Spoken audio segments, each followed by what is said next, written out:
नमस्कार, आप देख रहे हैं द CI न्यूज। देश दुनिया की 25 बड़ी खबरों में स्वागत है आपका। चलिए जानते हैं आज देश दुनिया की 25 महत्वपूर्ण और बड़ी खबरें। भारत पाक बॉर्डर पर इंडियन एयरफोर्स ने दिखाई ताकत। सुखोई ने हवाई पट्टी उड़ाई। राफेल ने तबाह किया दुश्मन का सिक्योरिटी सिस्टम। इसरो का INSAT 3DS satellite launch 19.5 minute में पृथ्वी से 37,000 किलोमीटर की ऊंचाई पर पहुंचा। 10 साल तक देगा मौसम की सटीक जानकारी। भजन लाल सरकार के 12 मंत्रियों पर दर्ज है केस। शिक्षा मंत्री दिलावर पर 14 केस। दूसरे नंबर पर किरोड़ी लाल। गहलोत सरकार में 14 मंत्रियों पर थे केस। भाजपा अधिवेशन में मोदी है तो मुमकिन है कि नारे। पीएम ने खड़े होकर सबका अभिवादन किया। नड्डा बोले राजस्थान छत्तीसगढ़ जीता, बंगाल भी जीतेंगे। राजस्थान के होटल बजरी कारोबारी मेघराज सिंह पर छापेमारी। 37.16 लाख कैश मिले। Mobile phone hard disk seize कर ले गई टीम। जयपुर समेत 50 जगह पर मारी गई थी रेड। केवल 25 यात्रियों के लिए रेलवे क्यों दौड़ा रहा ट्रेन। 18 करोड़ का अब तक घाटा। गाड़ी रोककर क्रॉसिंग फाटक बंद करता है स्टाफ। जयपुर समेत 13 जिलों में 2 दिन बारिश। ओले का अलर्ट। फसलों को सुरक्षित स्थान पर रखने का निर्देश। 10 शहरों में पारा 10 डिग्री सेल्सियस से नीचे। केंद्र सरकार ने राजस्थान को दी 17,000 करोड़ रुपए की सौगात। पीएम मोदी ने खातीपुरा स्टेशन शुरू किया। ट्रेन कब चलेगी ये तय नहीं। जयपुर से अजमेर और हैदराबाद के लिए यहीं से ट्रेन चलाने की योजना।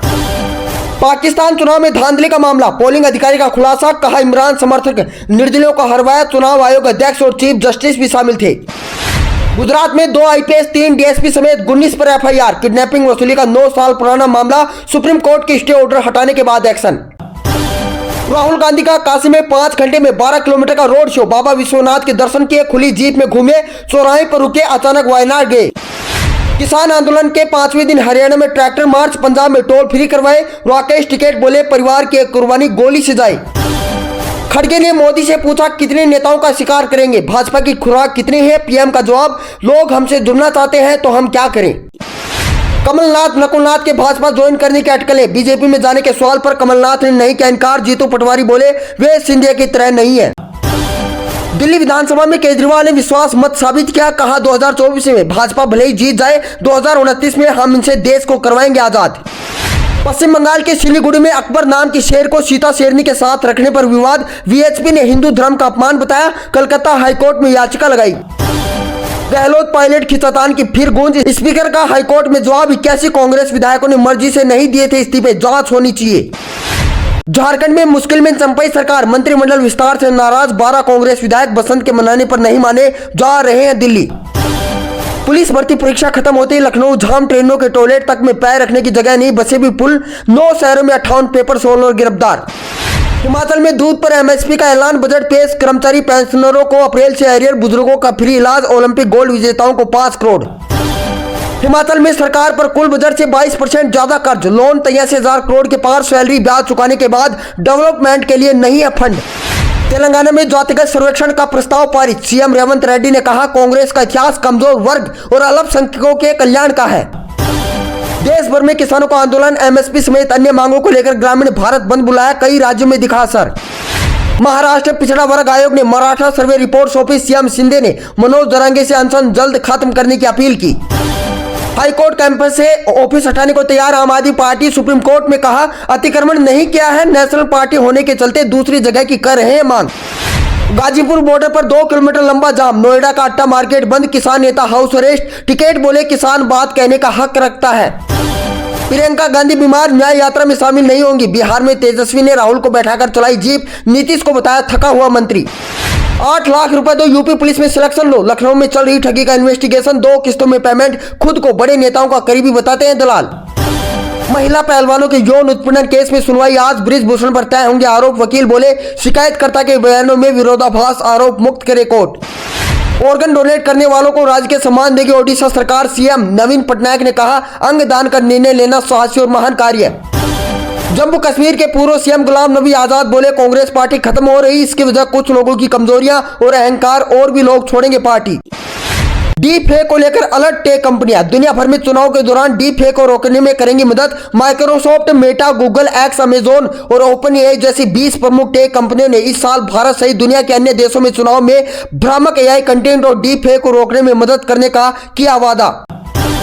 जयशंकर ने बांग्लादेश की पीएम शेख हसीना से की मुलाकात। नए कार्यकाल के लिए दी बधाई। जयशंकर ने भारत बांग्लादेश मैत्री को आगे ले जाने और उनके समर्थक मार्गदर्शक की प्रशंसा की।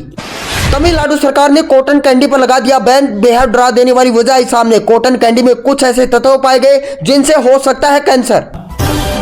Anti tank mines fight refueller highway torpedo. Bharat ने अरबों डॉलर की हथियार खरीदने की घोषणा क्यों की? चलिए जानते हैं भारत का प्लान क्या है, क्यों की गई इतनी बड़ी डील। भारतीय रक्षा अधिग्रहण परिषद ने शुक्रवार को भारतीय सेना के लिए 84,560 करोड़ रुपए के हथियारों की खरीद को मंजूरी दे दी है, जिसमें नौसेना और तटरक्षक बल के 15 समुद्री टोही और बहु मिशन समुद्री विमानों के साथ साथ 6 फाइटर रिफुलर विमान भी शामिल है।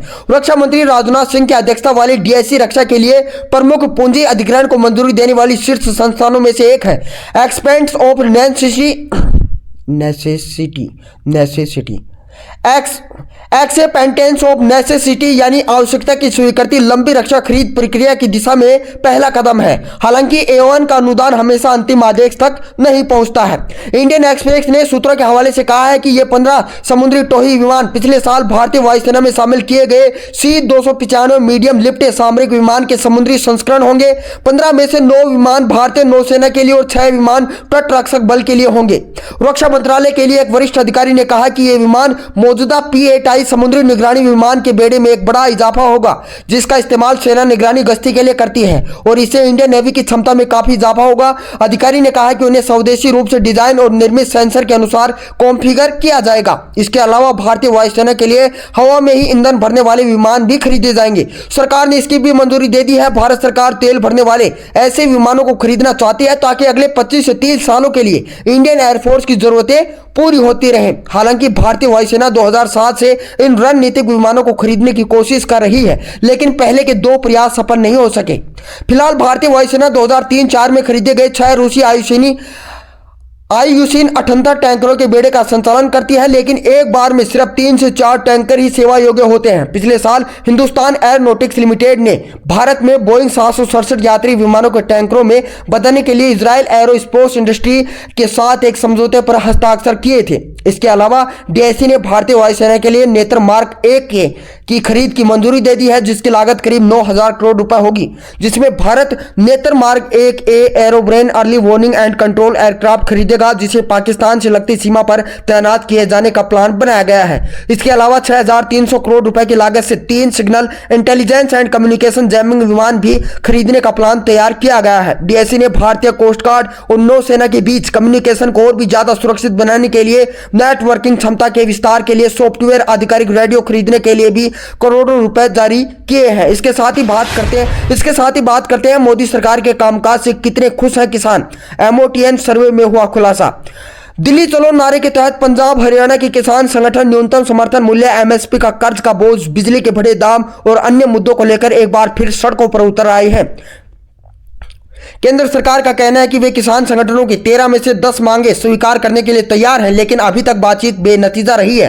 क्या किसान अपनी आर्थिक स्थिति से खुश हैं? वहीं ऐसे किसान जिनके पास खेती की जमीन नहीं है, ऐसे 1/3 से अधिक किसानों का कहना है कि मोदी सरकार के आने के बाद उनकी आर्थिक स्थिति में कोई बदलाव नहीं आया है। वहीं ऐसे 22% किसानों का कहना है कि उनकी वित्तीय स्थिति और बदतर हुई है, जबकि 28.5% किसानों का कहना है कि उनकी स्थिति में सुधार हुआ है।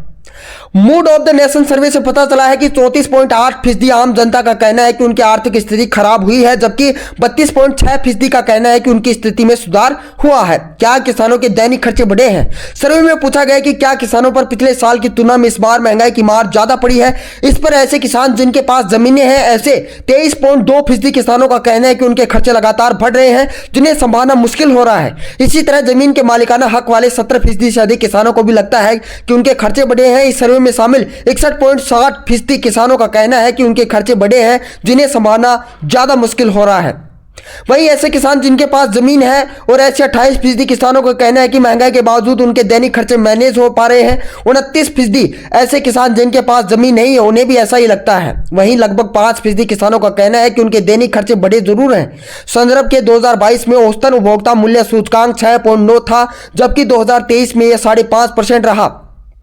क्या किसानों को मोदी की नीतियों से लाभ हुआ है? इस सवाल के जवाब में किसानों ने कहा कि केंद्र सरकार की नीतियों के बारे में बात करते हुए ऐसे किसान जिनके पास खुद की जमीन है, इनमें से आधे से अधिक का कहना है कि उन्हें बीजेपी की अगुवाई में एनडीए सरकार में लाभ हुआ है।